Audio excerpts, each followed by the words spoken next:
upang kayo ay i-welcome. Sa wakas, pagkaraan ng 6 na mahabang taong pagsisikap at pagpupunyagi ay naroon tayong lahat. Nagkatipon-tipon upang ipagdiwang ang araw na ito. Ang araw na ating pinakahihintay upang tanggapin ang bunga ng ating paghihirap. Ang sertipiko na siyang katibayan ng ating pagtatapos.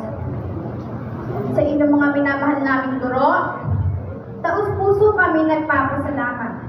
Hindi namin kayo makakalimutan. Lahat ng mga aral, gabay, at karunungang tutunan namin sa inyo ay mananatili sa aming puso at isipan. Pinapangako namin gagamitin ang lahat ng ito sa susunod na bahagdan ng aming pag-aaral. Kayo ay isa sa aming inspirasyon upang makamit namin ang aming pangarap. Ang isang maging matagumpay at kapaki-pakinabang na mamamayan.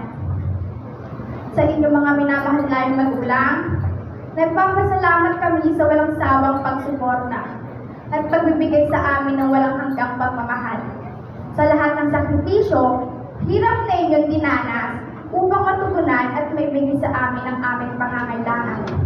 Bilang sukli sa inyo, pinapangako namin magsisikap kami at gagawin ang lahat upang kami makatapos ng pag-aaral. At higit sa lahat, pangako, magiging proud kayo sa amin. Mahal namin kayo. Sa inyo pong lahat na narito, sa mga batang